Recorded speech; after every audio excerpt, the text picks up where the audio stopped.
Hey, Brittany.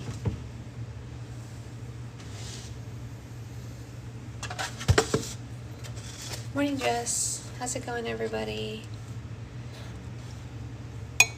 Hey, Anya. How's your coffee? Hey, Liz. Oops. What am I doing? We're making coffee. That's what we're doing.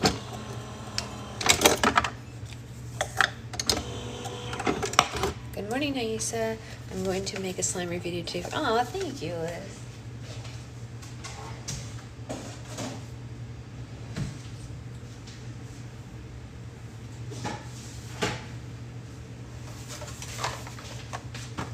I appreciate that. That's very kind of you. I haven't opened most of my slimes other than to smell them. Well, there you go. Good morning, Sloth.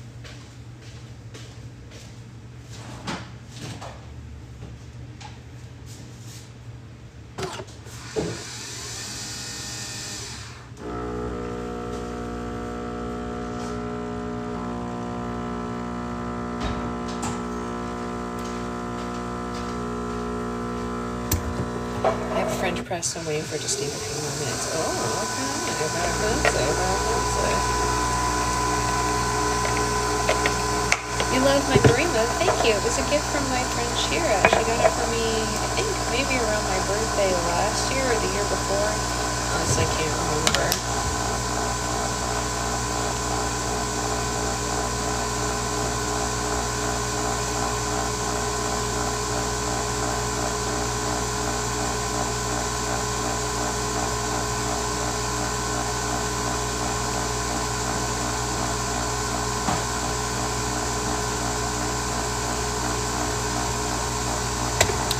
Thank you for the new follow. That's very sweet. Welcome to Book Club. Hope you enjoy it. It smells good in here this morning. Morning, Avery. How are you? How's everyone doing? We're halfway through this week. You know, all good stuff. Such, you know. Are you going to do maternity photos? I'm not sure. Truly, I am not sure. Making some banana bread. Oh, I'm so jealous. I love banana bread. I'm so jealous, Jess. Jealous.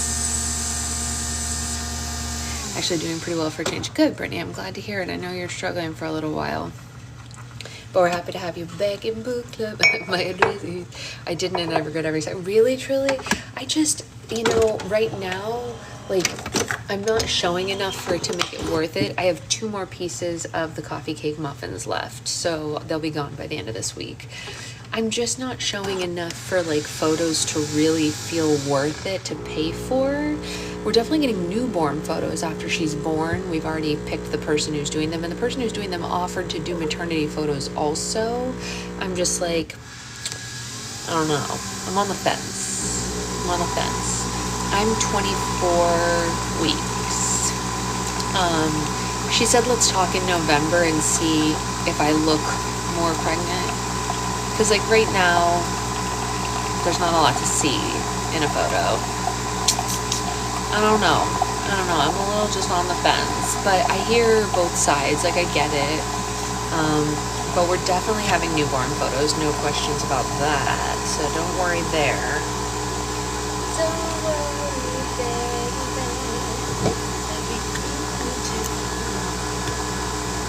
I don't know why that song is out. You start sewing soon. I didn't really start sewing until about 35 weeks. Yeah, that's what she was saying. She was saying, let's touch base, you know, in a little while. No, I knew what you meant, though.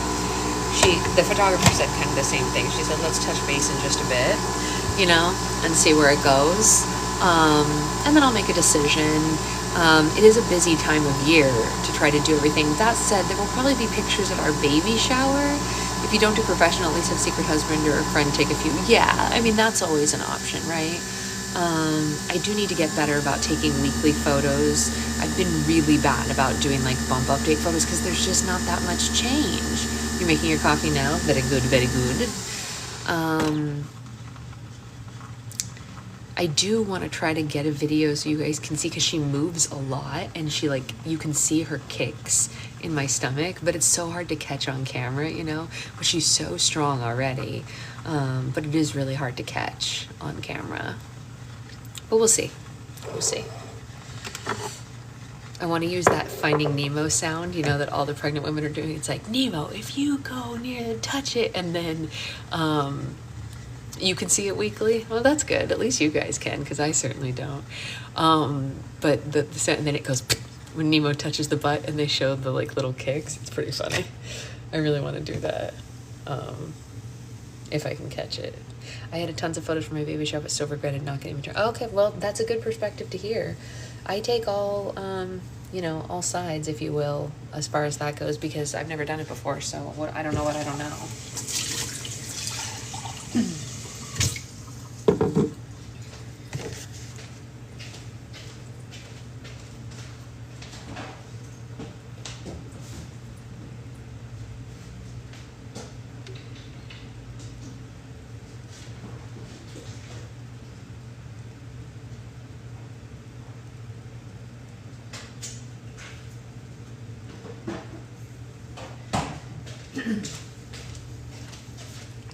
All right. So, who wants to hear a story about my husband and a ghost? I downloaded your book last night. Super excited to start it. Oh, I'm so glad, Sophie. Yay. Tell me what you think when you read it. I hope you love it.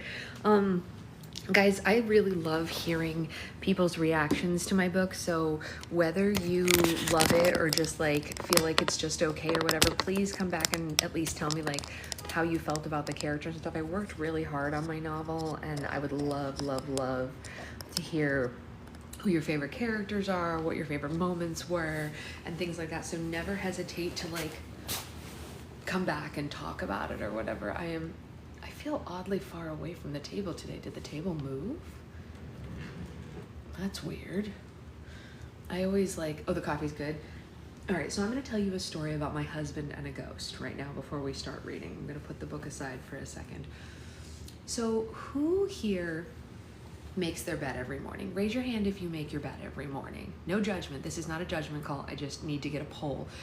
Who are the bed makers every morning, and who are the people who leave their bed sheets in a clump every morning? Where are our clumps and where are our bed makers? I need to know who is who before we tell this story, because it's important to the story. Just trust me. Clump. We have a lot of clumps so far. So far, everyone is a clump except Anya's. Depends on the day. Uh-oh. Are you all clump people? Hey, Jen, are you a bed maker in the morning, or are you a clumper? Oh my gosh, you're all clumpers? Okay, so here's the thing. I am a bed maker. I make my bed every morning. I am very diligent about making the bed. I like having the bed made, and if one of us takes a nap in the afternoon, I like it to be made again before bed so that when I get into bed, the bed is made. That being said, I understand that this is not for everyone. So I have never forced or requested that Secret Husband follow my bed making insanity. Hey, Heartland. I am pregnant. Yes, I am. I used to be a clumper, but my partner likes it made, so I'll make it if I'm last in. Okay, so that's kind of where this story starts, Jen. So we're talking about my husband and a ghost. So I'm a bed maker. He is not a bed maker. He could live his whole life without the bed ever being made, and it would not bother him. But it bothers me, so I make the bed. I don't ask him to. It's not his problem. It doesn't bother him, right? But sometimes I do ask him to help me make the bed. So yesterday, and this is a pretty common occurrence, not yesterday, the night before last, he's usually the last one to get out of bed because I come do book club. And then, so we're talking 2 days ago, the bed was all nice when I got up, kind of, I like fixed my side, whatever. But when I got back into the room later after we had had breakfast, I hadn't seen the bed again. The sheets and blanket were like in a ball at the center of the bed, truly miraculous. It was almost circular, and I was like, oh my gosh, wow. I guess I'll need to make the bed again. And he goes, oh my gosh, how did that happen? And obviously I'm laughing because I know he did it. He does it in his sleep, and then he gets up and rolls out to work, right? And he doesn't make the bed, and it's fine. It's fine. But he's like, well, we obviously have a ghost. And I was like, yes, we have a ghost. Okay, the ghost likes to unmake the bed. He's like, yeah, I made the bed when I left, and look, now it's unmade. So clearly we have a ghost. And I was like, you made the bed when you got up or this morning? And he goes, yeah.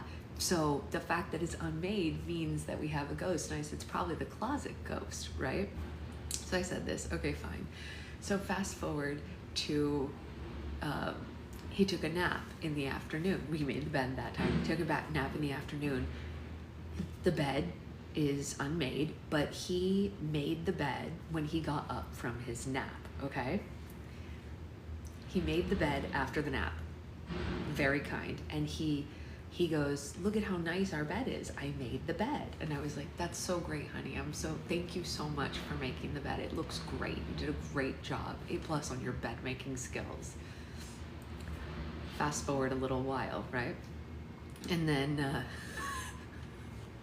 I walk by the room and he goes, I'm just worried now. And I said, why are you worried? And he said, I'm worried that the ghost is gonna mess up my work.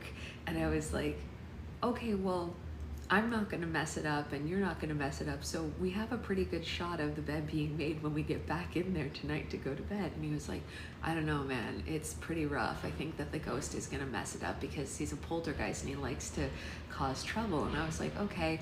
And he was like, I'm afraid that I'm just gonna like walk by and see that it's unmade and know that there's a ghost in our room. And I was like, okay, I understand that fear. That's okay. And so I walked by the room and I looked just briefly because I'm like, have we lost our minds here? But it looks really dark in there. And to me, it looked like it was okay.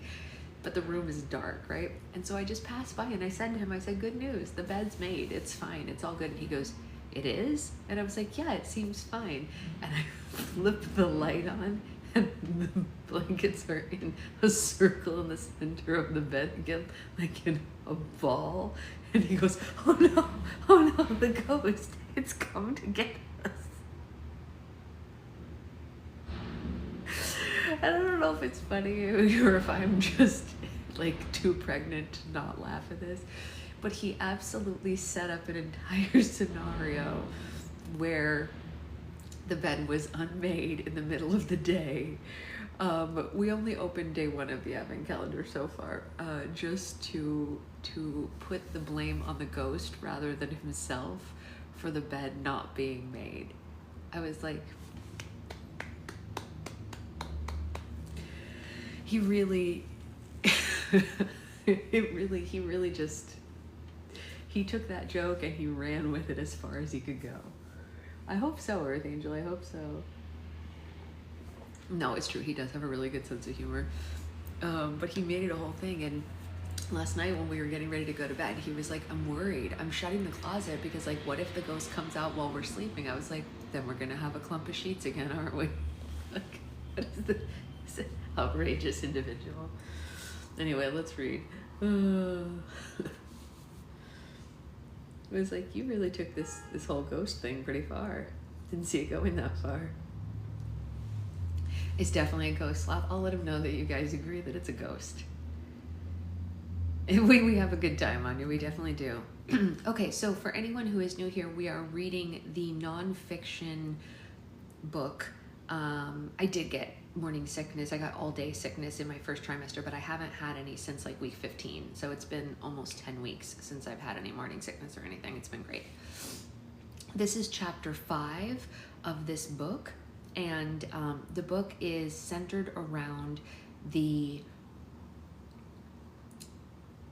creation and increased popularity of Disney Channel in the late 90s and early 2000s. So this chapter here, so we just did Lizzie McGuire yesterday, that was chapter 4, and chapter 5 is Hilary Duff, pop star and movie star.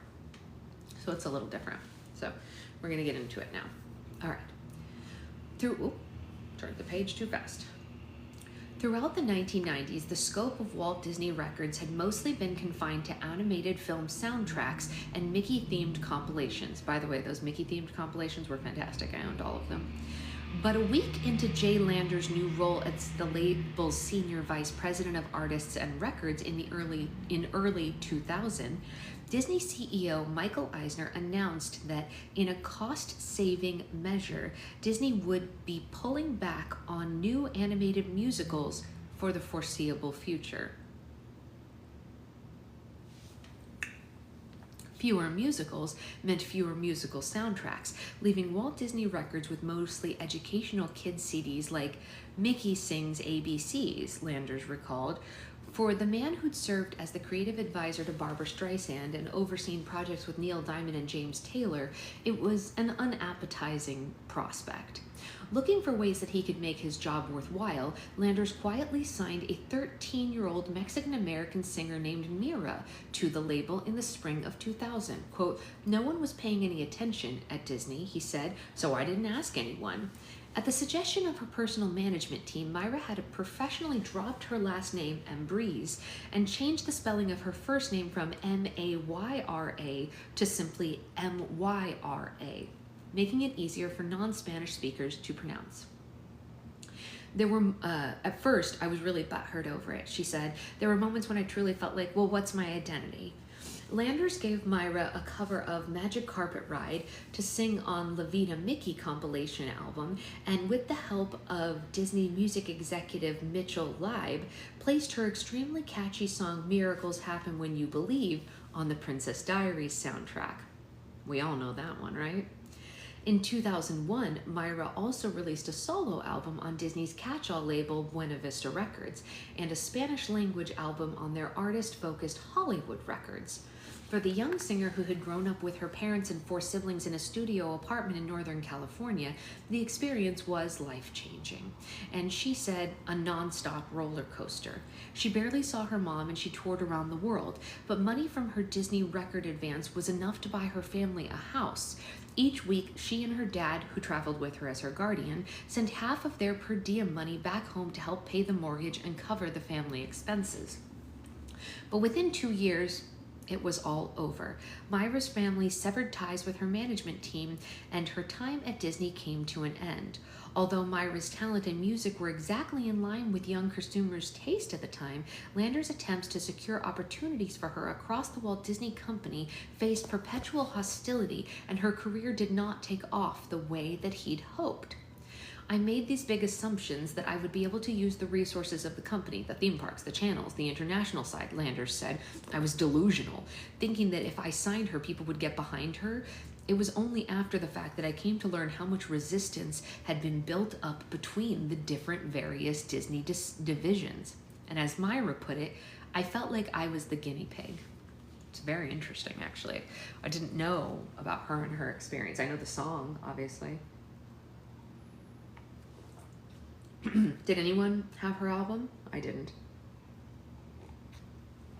I only just had the Princess Diaries album with her one song on it. On the heels of the success and frustration that came with Myra, Landers happened to turn on an award show on TV one night in 2002, just as the cameras panned to Hilary Duff. As she waved, the crowd went wild. You would have thought that the Beatles had walked in, Landers said. He grabbed the remote and flipped to the Disney Channel, where he found an episode of Lizzie McGuire. Not only was Hilary clearly a star, but she already had the network's support, and handily, her ratings-busting show incorporated pop music already. Unlike Even Stevens, which had relied on DIY sound effects and in-house songs, Lizzie McGuire used contemporary hits to score its major moments. It was an expensive touch that the Lizzie showrunner Stan Rogen fought for when he hired his old friend Elliot Lurie, a former frontman of the Brandy You're a Fine Girl band Looking Glass, and the composer of the show's theme song. As Lizzie's music supervisor and licensed, this is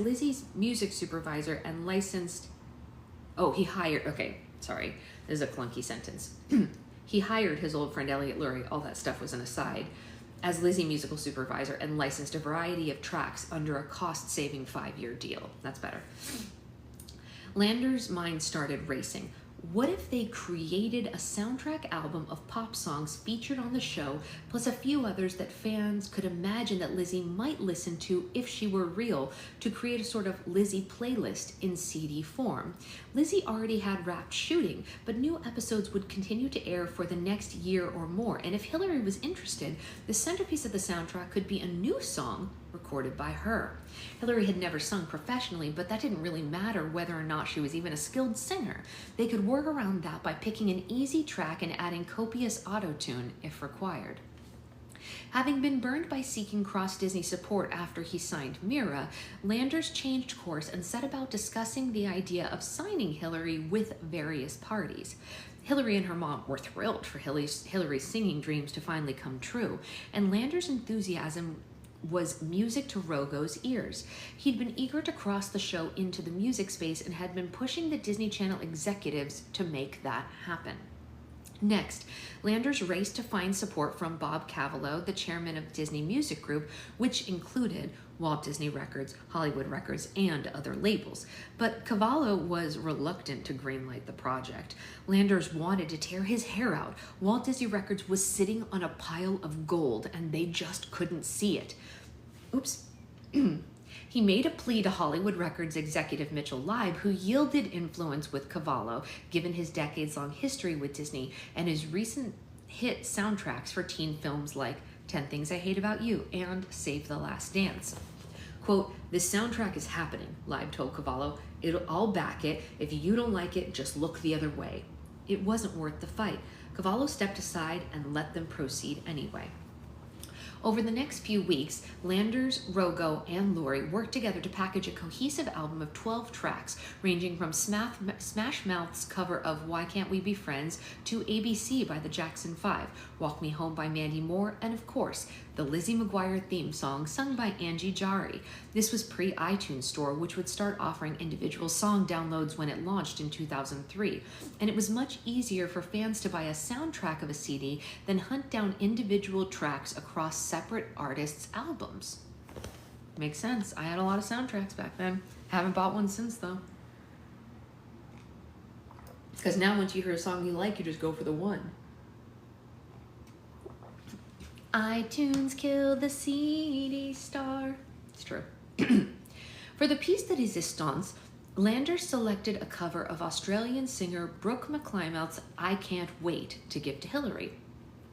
It was an easily performed track that was virtually unknown to American audiences. They updated the lyrics to be more tween-friendly, and Hillary sang her heart out at a recording session. Unlike other, more trained pop stars, Hillary's singing voice sounded a lot like her speaking voice, which gave it a relatability and instant fan recognition. I love soundtracks. A Lost Art, Barbie had a great one. I love the Barbie one. I'm 24, Tiana. We're really close, so I'm just 1 week behind you. I think she'd be the first to admit that she's technically not a terrific singer, but she was good enough, Laurie said. And with the help of a good producer and modern technology, we got a good performance. The album came out in August 2002 and went gold, selling at least 500,000 copies that December, and it went platinum, selling at least 1 million the following year. For Walt Disney Records, the Lizzie McGuire TV soundtrack was the first record in nearly 50 years not tied to a specific movie that did click with consumers. Once again, Landers could barely contain his excitement at their future prospects. What if Hilary Duff became the new Annette Funicello? The former Miss Mouseketeer had given the label top 10 hits in the mid-20th century when Disney had capitalized on her TV popularity and transitioned her into pop songs. Annette hadn't been the best singer or actor on the Mickey Mouse Club, but like Hillary, she had endless charisma and commercial appeal. Hillary could do what Annette had done, and so much more. That's a very interesting comparison, right? I hadn't thought about that before, but that's really quite true. They are very similar. Imagine for a moment a performance in one of the theme parks that could be filmed as a concert special for Disney Channel, which could be used as a driver for an album to boost her popularity to star in the theatrical Disney release, which could then have accompanying soundtracks, and the cycle then continues. This could be the start of shifting Walt Disney Records into a tween-focused brand, saving it from the death knell of the Mickey Mouse singing ABCs. Fair point. At the same time, Landers began to use the chokehold that the contemporary pop star had on 2000s tweens to revitalize classic Disney intellectual property. This was also genius. I had all these albums too. To help make the brand's classic songs hip again, he greenlit Disney Mania compilation CDs, which would eventually lead to 8 more in the series, featuring recordings of old favorites like NSYNC singing When You Wish Upon a Star, or Jessica Simpson belting Part of Your World, and the Baha Men singing Hakuna Matata, among others. He gave Hillary the Tiki Tiki Tiki room. Why? Using it to serve as a testing ground to see how audiences would react to her performing completely divorced from her character.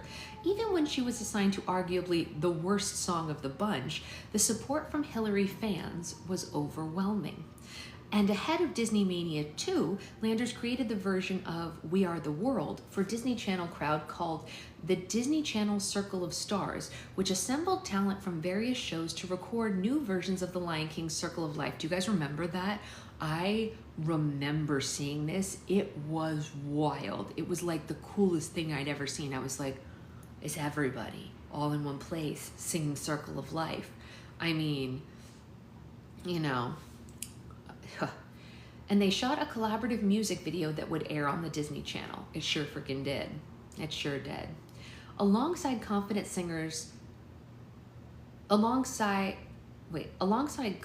eager singers like Hillary and Raven-Symoné, they peppered in those with little desire to fit into the pop star mold to even out the gender and series representation.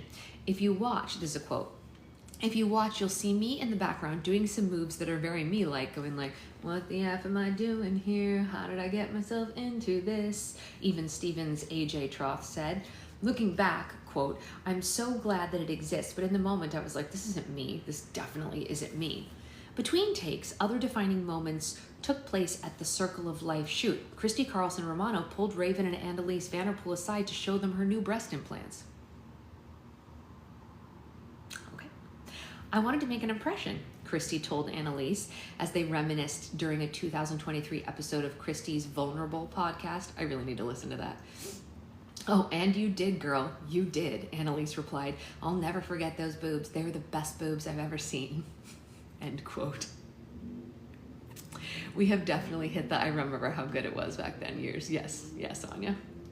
A year before that eventful Lion King track recording, Landers rushed Hillary back into the studio for another one-off deal, recording a Christmas album called Santa Claus Lane on Buena Vista Records, Disney's catch-all label for projects that didn't quite fit at the more prominent labels.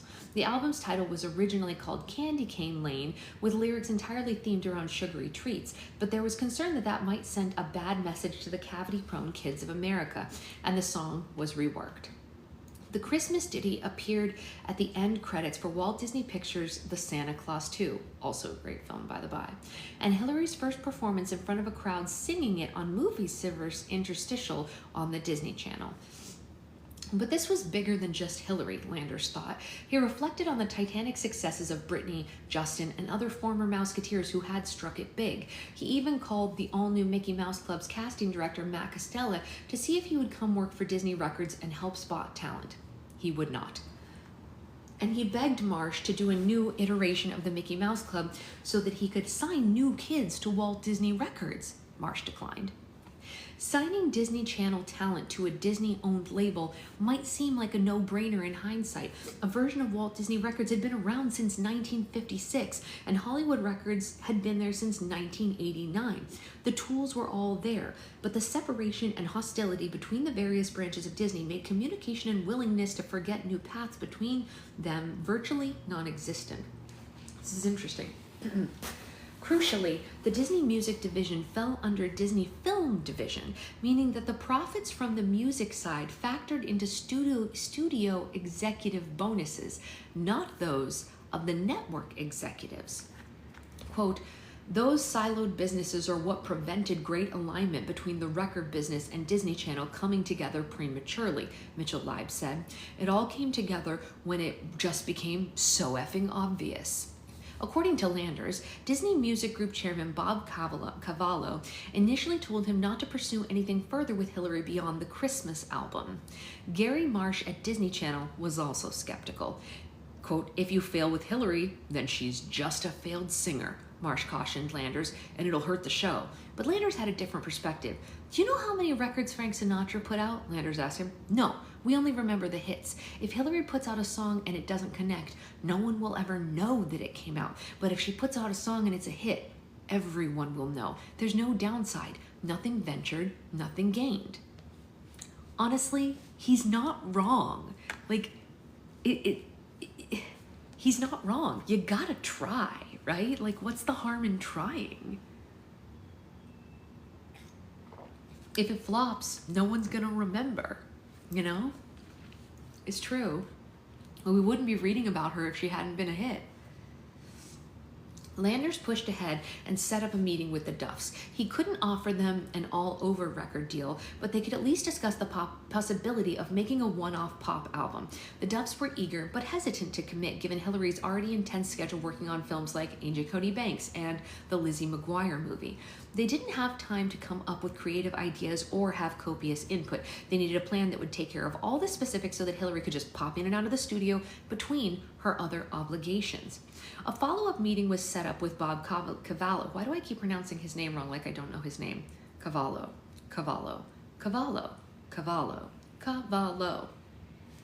who was slowly coming around to the idea of backing Hillary as the sales data came in from the Lizzie TV soundtrack and Hillary's Christmas album. And his son, Hollywood Records Senior Vice President of AR, Rob Cavallo. That's the end of the sentence. I messed something up there. I guess they were both coming around to the idea.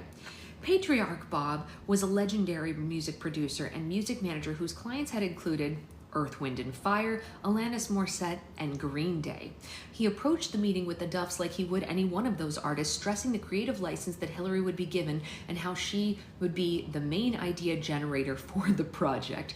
It was overwhelming and exactly the kind of album the Duffs didn't have time to undertake. They left the meeting with a curt, we'll think about it. The Duffs had also been in contact with other labels, as Hillary was under no obligation to stay in-house with Disney.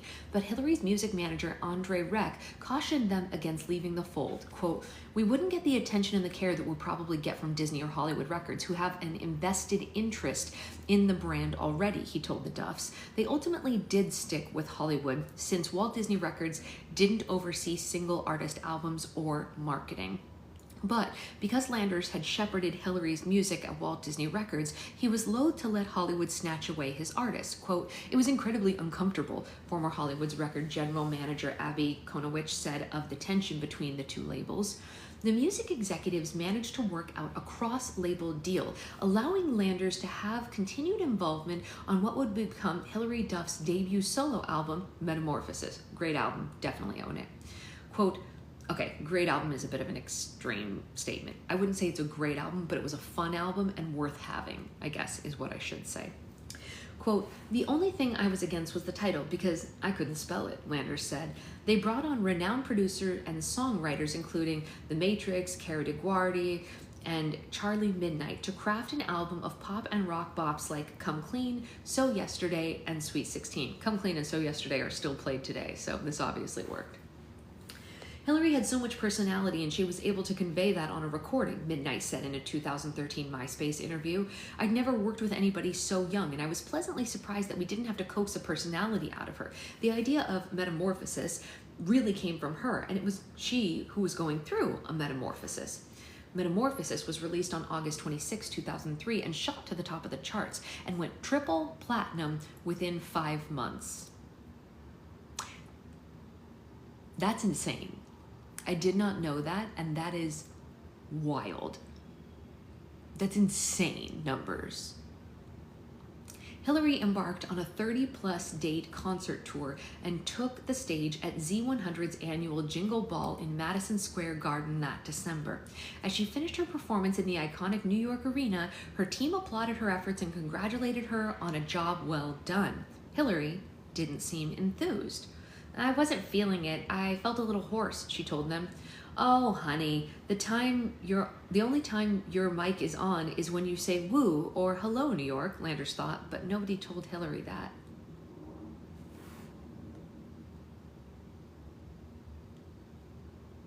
They had her lip syncing and she didn't know it.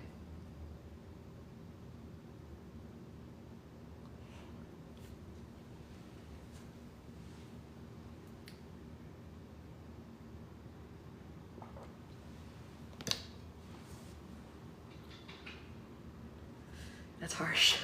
It's way harsh, Ty.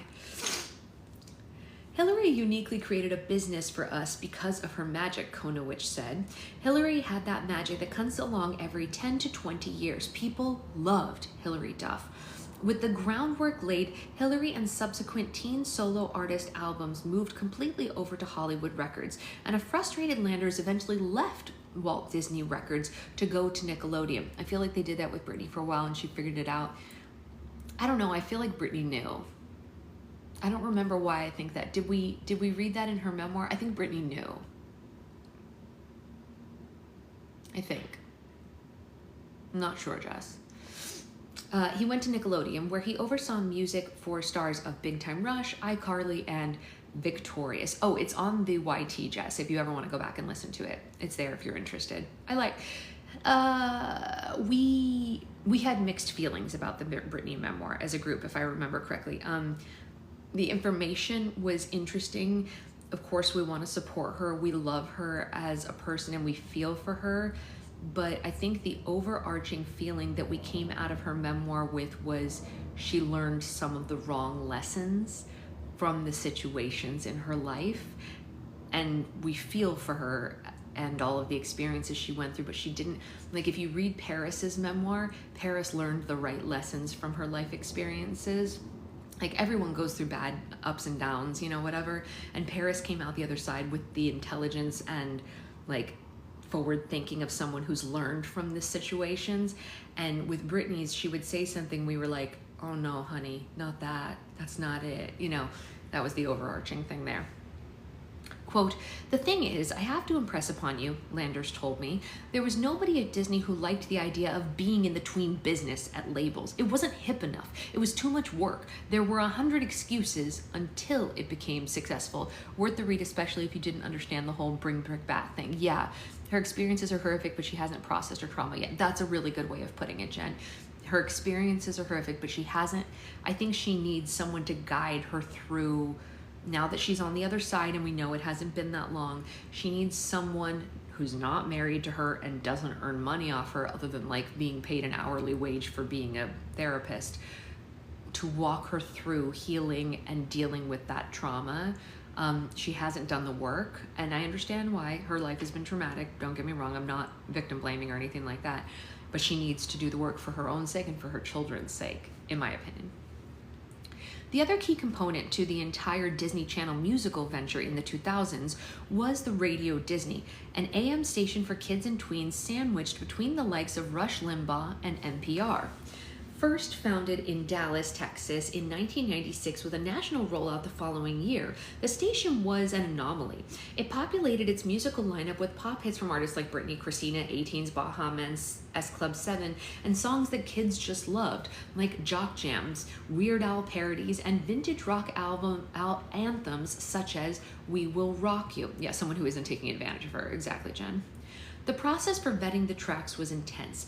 In addition to the radio staff listening to a potential song multiple times to parse for any inappropriate content, the artist's record label was required to send over the official lyrics for Disney Standards and Practices team to comb through, making sure that nothing contained innuendos or hidden double entendres. This is how we got Disney Channel or Disney Radio clean edits of everything, I assume. As Disney's stable of young artists expanded, Radio Disney provided a pathway to amplify their music, but extensive airplay wasn't a given, much to the Disney record label's frustration. The Radio Disney DJs and producers meticulously kept spreadsheet recordings of every request from callers to democratically decide which tracks made it to air. I mean, fair and correct. Avril Lavigne's I'm With You had 4,646 requests. Hilary Duff's I Can't Wait had 7,503 requests. We wanted kids to have a voice because we felt like they were an underserved audience, said Radio Disney DJ Ernie Martinez, who is known as Ernie D on air. So we would literally sit at the computer and write down their requests and enter them into a database. Some songs got 5,000 to 10,000 requests in a weekend. Some only got one. Hilary Duff's popularity quickly exploded far beyond the confines of Radio Disney, and as a Disney Channel star being noticed by the industry at large for the first time, Hilary seemed to effortlessly take on the unscripted role required of her. She was eternally chipper, smiled at red carpet events while being peppered with hard-hitting interview questions like, "What's your favorite food at the Thanksgiving table?" I'd have to say my mom's desserts. And what's the most boring thing in the world to you? Oh, riding on planes, unless I can watch a movie. My partner and his kiddo listened to Radio Disney so much when he was younger. Same. I did too. Yeah. Even when she and Lindsay Lohan publicly feuded over their on-again, off-again relationships with Aaron Carter, Hilary tried her best to remain positive in interviews. Quote, "I'm not here to talk bad about her like she talks about me," she quipped to Access Hollywood in 2004. "She was just darling," Hallie Todd, who played Hilary's mom on Lizzie, said. "She really had this beautiful spirit. It was a lot for a little girl to deal with people wanting a piece of her all the time."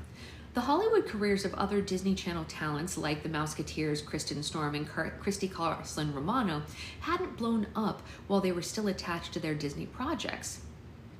As long as they weren't caught doing anything illegal, there was a little outside attention given to how well those performers took up the mantle of role model or brand ambassador because cameras just weren't on them 24/7. Now, as Hilary transmitted a sunshiny disposition at every media appearance and public event, the framework was inadvertently being laid for what it meant to be a Disney Channel star. This is very interesting. There's this guy that does Wake Up Disney that does... Yeah, I've seen that here on TikTok. It's very cute. I've seen that. I like it a lot. This is interesting though. I didn't think about this, that maybe they hadn't planned for there to be such a formula and that she just was. You know, some people just are a thing and then that makes the brand. Britney was very much that, you know what I mean? Like what Britney was naturally informed what pop stars would be for the next 15 years, just naturally, you know, because of who she was. I don't know, that's my opinion.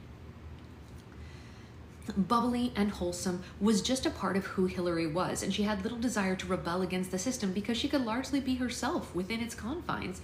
Plus, by the time she turned 16, she had already finished her obligations to the channel and the Lizzie franchise. But later, when future Disney Channel stars' personalities and desires didn't align with those established parameters, that chasm could be catastrophic.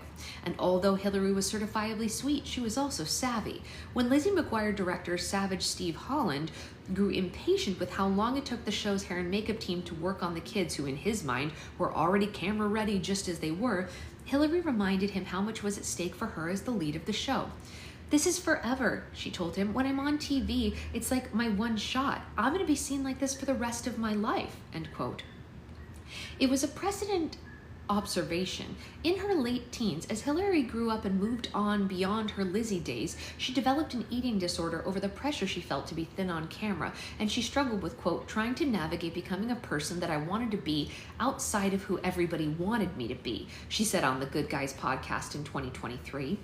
While Disney Channel represented a bubble of G-rated content and talent, Hilary was also experiencing fame as a teenage girl at a time when Hollywood and media were still the Wild West in terms of schmexualizing underage stars.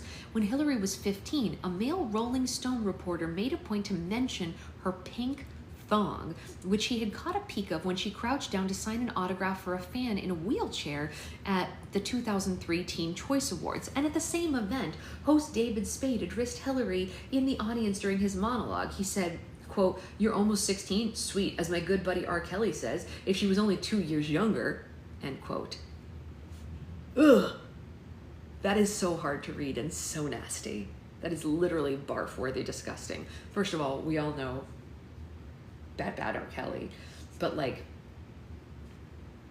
ugh, just awful. Just awful what these girls went through. It was pre-Me Too world and the dawn of expletive internet gossip blogs, but if anyone could handle it, Disney insisted that their stars could. Quote, "The kids who make it through here are the Navy SEALs of kid talent," Gary Marsh once said of the network's roster in the early 2000s. "They're thoroughly trained, ferociously talented, and tenacious, and it's not an accident that they rise to the top." Back in 2002, as Lizzie McGuire was wrapping up production on the series, showrunner Stan Rogen had begun journeying to the Disney lot to meet with Dick Cook, the head of Walt Disney Studios, about the possibility of making a Lizzie McGuire featured film. Until then, the studio had mostly been pulling from children's and YA literature, Holes, The Princess Diary, or vintage Disney fare like The Parent Trap and Freaky Friday, for their live-action family films. But Cook was interested in synergizing the disparate film and TV business and, with Rogo's urging, saw Lizzie as a solid entry point to horizontally integrate the brand. Rich Ross, then the network's president of entertainment, was delighted. From the earliest days, he and Disney Channel president Anne Sweeney had been pushing to utilize their content across patriarchal Disney divisions. At first, because they needed other divisions' help in launching the revitalized Disney Channel, and more recently, when it started to become evident that cross-promotional opportunities could be mutually beneficial to everyone involved. Disney Channel had, I think you're not alone in that, Amanda. Disney Channel had traditionally used its Disney Channel original movies as a way for their most prominent talent to flex their acting wings and remain satisfied with their opportunities in-house. But Hilary's star had risen so fast that another DCOM wasn't big enough of an incentive to dangle for her. A theatrical film would have a more robust budget and in turn, much bigger star salary. Quote, "It wasn't about them doing a feature-length version of Lizzie McGuire. It was about Hilary getting to do a movie," Ross said. For the first time, the network and the studio were kindred spirits, end quote.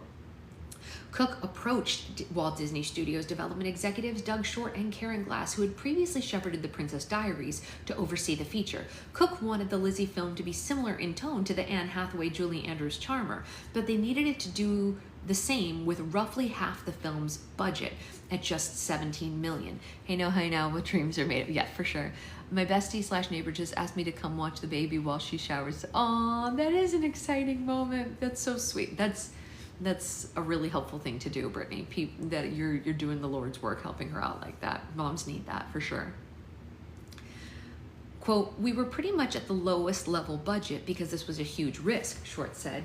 "Will people pay to see something that they already have on their TVs? This was something that hadn't really been done, and we weren't sure if people would follow the show to the theater. We just didn't know."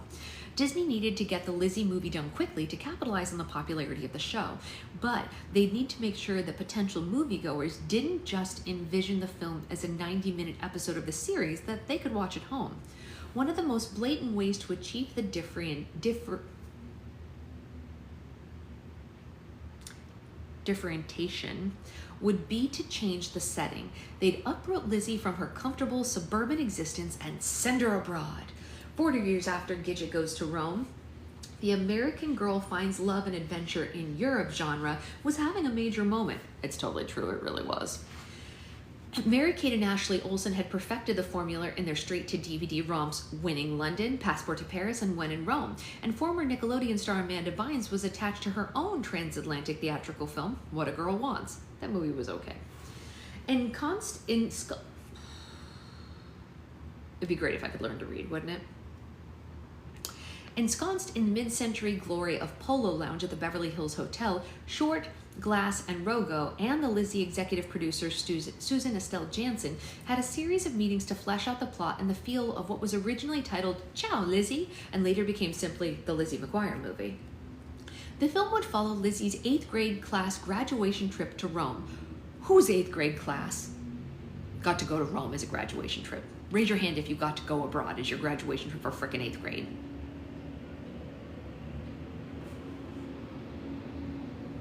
Anyway, the film would follow I said that already. The scenery would be stunning, and a new love interest and plot twist eventual villain, Paolo, would be dreamy, and it would feature a big musical finale bigger than anything they could have imagined in the series.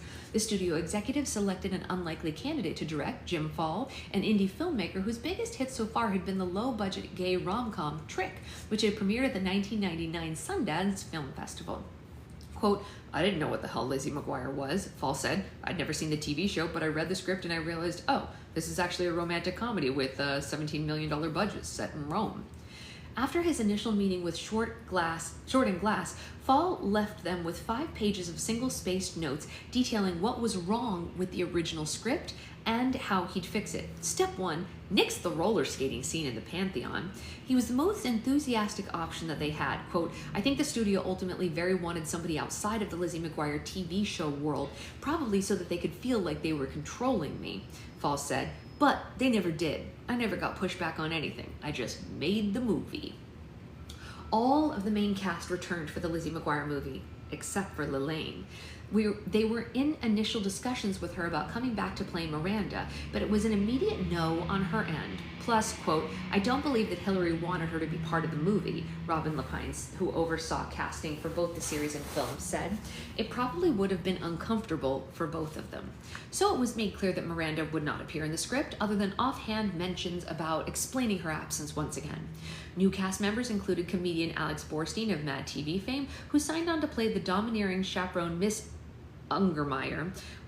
Fall recalled that Ellen DeGeneres also wanted the part, although others have no such memory of this. Brendan Kelly, who was concurrently playing homophobic white supremacist on HBO's Oz, joined as Paolo's stoic bodyguard.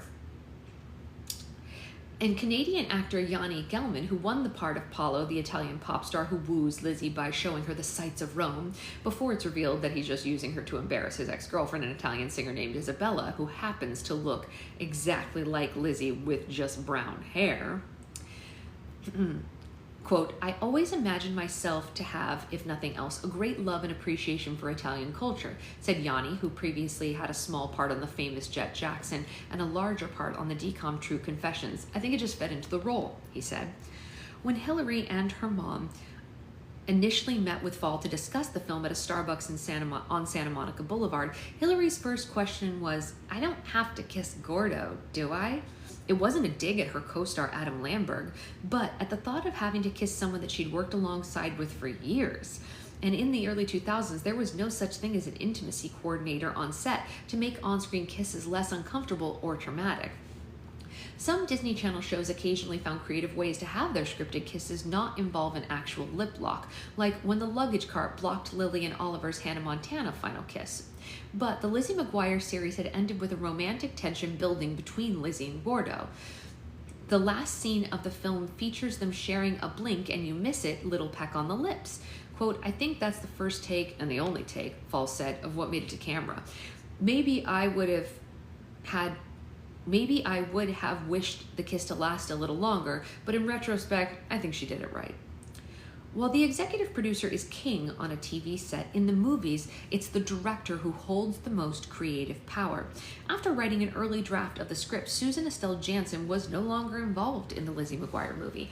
That left Stan Rogen now serving as the executive producer on the film and as the sole ambassador from the Lizzie TV team. Watching as an outsider took over his former domain. Stan was pissed that nobody was hired from the TV show, Fall said, "So I didn't think he liked me from the get-go. I didn't find him particularly personable or enjoyable, and he was trying to fire me the whole time." Rogo remembers it less dramatically. Quote, "At the end of the day, I got to do what I wanted," he said, "because I would just go in and I would recut where necessary," end quote. Meanwhile, the cast and their families had spent 2 years growing close with the TV team, and they were now starting fresh with complete strangers in all departments. Tensions, at times, ran high. One day, Fall said that he wanted to check on Hillary and found her with her mom in her trailer crying over one of Lizzie's costumes that she did not like. "That was shocking because I'd never seen Hillary upset about anything," Fall said, "but the dress was really bad, so I get it." While costume designer Monique Proham's looks for the other movie characters worked, it seemed like there were issues with some of the costumes she was creating for Lizzie. Rogo was eager to contribute and sprang into action. He secured costume designer David Robinson, who had crafted an outlandish wardrobe for Zoolander, to join the team and reconceive Lizzie's outfits in a more fashion-forward direction. For a whimsical runway fashion montage, Robinson created an outre piece made from unlikely sources, like Lizzie's igloo dress was made from 4 inflatable children's igloos that he found at a Canadian Tire store in Vancouver. Her dangling styrofoam hat look was inspired by a drag queen walking the streets of New York as Tippi Hedren in The Birds, complete with an avian mobile. And for the big musical number, Robinson plated lambskin leather in metallic green and purple for Lizzie and Isabella's complimentary looks as they sang to the audience inside the computer-generated Coliseum. The green screen people were like, the costume can't be blue or green, and it can't have any sparkly, shiny stuff on it, Robinson said. And I went, hello, we're doing a movie about a teen girl as a pop star. What you're describing is literally everything that's going to be on this costume, so you're going to have to figure it out, end quote. And they did. Production on the Lizzie McGuire movie in the fall of 2002 was tight. After a few weeks of prep in Vancouver, they spent a month shooting exterior scenes in Rome, and then a few other weeks back in Canada shooting interior scenes, including the Megawatt musical finale. That climactic Coliseum performance, during which Lizzie realizes that she's been used by Paolo and singing a triumphant duet with Isabella, also played by Hilary, to a packed crowd, actually took place on a soundstage in Vancouver. Not me about to watch this movie on book club. I mean, do it. From its conception, the Lizzie McGuire movie hinged on the music. Like the TV soundtrack, which had come out a couple of months before the movie shoot began, the film would be populated with a variety of pop songs, along with a new track or two for Hilary to record and promote across Disney platforms. At this time, in addition to providing the pop single Why Not for the film's soundtrack, great song by the way, Hilary would get to sing on screen too. To create the centerpiece single that Lizzie would belt on stage in the Coliseum scene, Fall reached out to composer David Pitchford. Pitchford was already a legend in the movie musical world for his work on Fame and Footloose in the 1980s. And with Lizzie, the composer began thinking about a song that could put a conclusive crescendo on the film. Something that spoke about something spoke to the beauty of the scene in the Italian setting and the magic of Lizzie realizing her full potential and growing up. What we don't need is a pop tune, Pitchford concluded as he thumbed through the script. What we need here is a show tune. He solicited Matthew Wilder, who had written music for Disney's Mulan and produced No Doubt's smash album Tragic Kingdom, great album, to collaborate on the track. And the combination of their unique skills blended to create the soaring What Dreams Are Made Of, a Europop-tinged, starry-eyed anthem for the ages. True. This song is not being sung at Anaheim Stadium. It's being sung at the Coliseum, Pitchford said. What better excuse could we possibly have for writing a Eurovision Song Contest song? Fall and the rest of the studio team loved it, but Pitchford recalled the concerns that What Dreams Are Made Of wasn't edgy enough for the direction the Duffs hoped Hilary's music career would go in. Quote, Hilary's camp was not as wowed by it. They wanted something more along the lines of Alanis Morissette. Pitchford said, they wanted a song that would begin her pop career, whereas our first objective was to serve the motion picture, and that was exactly the crisis. Matthew and I wrote a song for Lizzie McGuire. Hilary Duff and her camp wanted a song for Hilary Duff. Eventually, Hilary's team did concede. She would work on an edgier sound on her debut solo album, Metamorphosis, that would be released next fall. I gotta tell you, I don't really feel like there's much difference between Metamorphosis and the Lizzie McGuire album. Am I crazy? I mean, I don't really think it's that much edgier. Maybe I'm insane. It doesn't feel edgy at all to me. Maybe it did at the time. I don't remember. While Hilary was busy shooting the Lizzie McGuire movie, her older sister Haley did the pre-records on her vocals at a studio in LA. The ballad version of What Dreams Are Made Of, however, was recorded in Nashville with local singer Amy Owsley and track producer Mark Hammond providing the singing voices for Isabella and Paolo. I did the piano version and sent it in as a demo, Hammond said. I had no idea that was actually going to go into the movie. In fact, I didn't find out about that until the night of the premiere. Hey now, this is what dreams are made. It's true, this is what dreams are made. To me, This Is What Dreams Are Made Of sounds no different than Why Not or Come Clean. I don't know. They all sound kind of the same to me. They're all great. I don't have a problem with any of them. They just, I don't know. The Lizzie McGuire movie wasn't by any means a critical darling when it opened in theaters on May 2nd, 2003. Metaphor was not edgy, still very poppy. Yeah, that's what I thought. I'm glad everyone agrees because I was like, yeah. The Washington Post called it a smug, cutesy music video / fashion show for Duff, while Roger Ebert observed that the film and its implausible storyline seemed only to serve as a showcase for Hillary to launch her showbiz career. But it didn't matter. No one expected the Lizzie McGuire movie to be an Oscar darling. This was a movie for the fans. They came out in droves to see Lizzie's Roman holiday unfold. It opened at number 2 behind X2, X-Men United, with a $17.3 million haul, earning out its small budget instantly. In the weeks before the movie arrived in theaters, Disney president Bob Iger had initiated discussions for a sequel and potential Lizzie McGuire high school set series on ABC, and the studio chief Dick Cook offered Hillary a multi-picture deal for future theatrical films at Disney that would be produced by Deborah Martin Chase, who had overseen The Princess Diaries and The Wonderful World of Disney's Cinderella. On the Lizzie TV series, Hillary's original $8,000 per episode base had been raised to $15,000 by the show's end, a substantial bump thanks to the shrewd negotiating skills of Susan Duff and Hillary's management team. And Rogo had helped the Duffs negotiate for a $1 million salary for Hillary for the Lizzie feature film. For the sequel, the studio initially offered Hillary $2 million, twice her haul on the first film, but Susan wanted them to double it again. "I'm serious," quote, a source recalled her telling the Disney executives, which included Iger, "Hillary helped you build your music business and the Disney Channel. You're not giving her what she's worth." It was a valid assertion, and Hillary was a valuable enough asset that Disney was willing to negotiate to a point. The amount on the table for Hillary, who wasn't present or involved in the business meetings, escalated to $4 million for the sequel. And while the studio wasn't willing to shell out the $5 million that Susan ultimately wanted, a sum that was equal to what Hillary's former co-star Frankie Muniz reported making for their MGM movie Agent Cody Banks, they did agree on $4 million plus a $500,000 bonus if the first Lizzie movie grossed $50 million, a percentage of the sequel's profits. I don't know if you saw, but this morning I saw that Frankie Muniz has decided to become a full-time NASCAR driver. And when I saw that, I immediately thought of book club because we're reading this book and I was like, I wonder when Frankie Muniz is going to be brought up. And I was like, what a turn of events. From Agent Cody Banks to a NASCAR driver. He's a full-time NASCAR driver now, you guys. Like, as of today, apparently. I don't know. Just thought that was worth mentioning.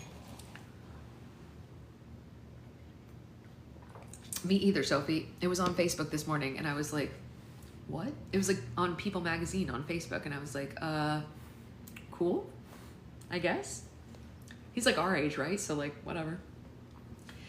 But during that time, Susan had acquired a script for a Cinderella story, and she was shopping it around as a Hillary-led project to major studios, including Disney. Dick Cook was so pissed that her reps had gone out with another script and not showed it to Disney while they were in the middle of this Lizzie deal, producer Deborah Martin Chase said, that he called off the multi-picture deal immediately. With that friction still hanging in the air, the Lizzie sequel negotiations continued, and until Susan made a fatal miscalculation. Uh-oh. Quote, "Give us the $500,000 bonus now or we walk," she told them. The first film hadn't even reached the box office threshold to trigger that bonus yet, and Disney refused. Instead, they reiterated their offer and gave the Duffs a Saturday deadline to accept. The cutoff a mere week and a day after the Lizzie McGuire movie hit theaters, and it came and went without a peep, and that was the end of the Duffs' working relationship with Disney Film and TV for the next several years. Wow. Quote, "Basically it came down to she called our bluff and we called her bluff," studio executive Doug Short said, "and we just walked away."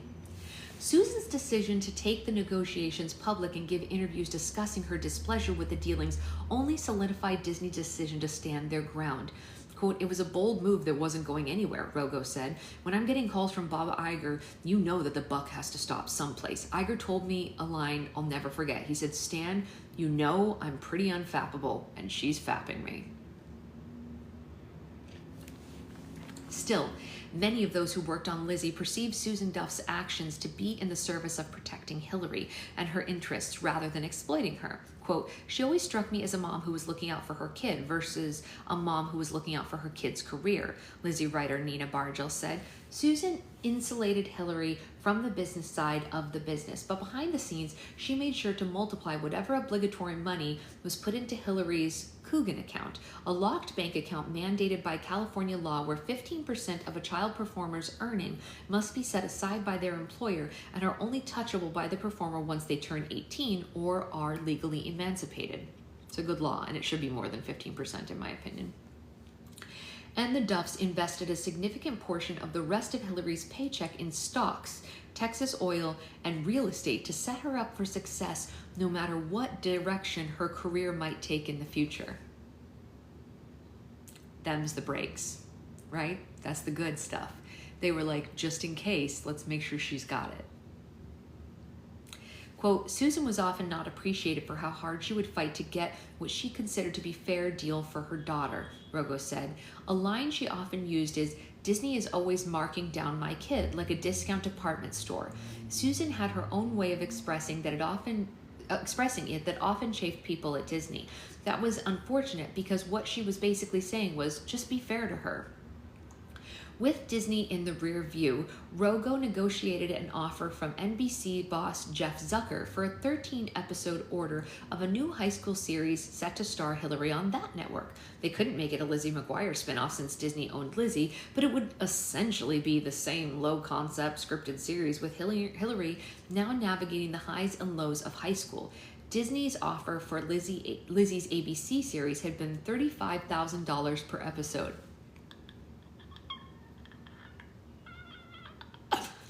Now, NBC was offering Hillary a whopping 6 figures per episode. It was a breathtaking amount, Rogo said. Still, Susan passed on both. All I was able to say to the Duffs at that point was, it's going to be a long time before you get an offer from Disney on the movie. It's going to be a long time before you get an offer like that from Jeff Zucker at NBC, Rogo said. I know enough about the business to know that. Instead, the Duffs took Hillary to Warner Brothers, Universal, and MGM, where she starred in A Cinderella Story, The Perfect Man, and Material Girls in quick succession, earning a rumored $2 million for each film. Susan served as producer on all of them. And when Lizzie McGuire ended its run, the lesson that the Disney Channel took from the show's unprecedented success was that the network needed more single-camera, low-stakes comedies. And wasn't that the network needed more single-camera, low-stakes comedies. It was that it needed more stars. A marketable, beloved star like Hillary was the key that could unlock movie franchises, record deals, merchandising opportunities across the Disney landscape and bolster the Disney Channel brand on a whole new level. They were starting to see the future. Wow. Crazy. Tomorrow, we read about That's So Raven-Symoné. That's what it says. That's the name of the chapter. Not that I don't know the name of the show. The chapter's called That's So Raven-Symoné. Wild.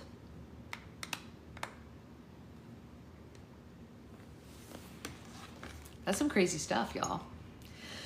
I didn't know most of that. Makes sense when you think about it. Yeah, Ravens had an interesting up and down too. There's a lot of very interesting. I'm most excited to get into the High School Musical stuff of it all. Love it, but it's all good info. People asking me to do my job, it's okay, I'll upload it, Jen, so don't worry about that. But it is interesting. It's very interesting. So tomorrow we learn about Raven, and we'll see what goes on. Just so everyone knows, there is Roll for Slime tomorrow, so if you are on a Roll for Slime tier and you haven't signed up for your slime yet, grab a spot for tomorrow because that's what's up. You're paying for it anyway, you might as well take a spot, right? What else? I think that's the whole kit and caboodle. Yeah. Okay, I'm gonna jet, I'm gonna eat breakfast, I'm gonna take orders to the post office. Most orders that were placed yesterday, if not all of them, will mail out today or tomorrow. Restock's going good. I knew it was gonna be a slow restock with the public stuff because TikTok has been demolishing my videos, and when you don't get views on your videos, no one knows that it's restock. But orders came in all night as people saw it, so it's gonna be a slow burn. It'll probably sell out by the end of the week. It's not a big deal. I'm not too worried about it. But yeah. That's the problem with views going up and down. It's like, it is what it is. Anyway, I have about 60 orders to pack today, which is more than enough for one day. And tomorrow we will be back here, same time, same place, to do more reading. Yes, yours is already packed, I think, Naisa, if I remember correctly. Or maybe I'm wrong. I think I packed yours. Pretty sure. I finally emailed you back this morning. Yeah, I saw it. I just haven't gone into the room yet, Sophie, so I need to deal with that there. So I will get that taken care of. Okay. See y'all later. Bye, guys.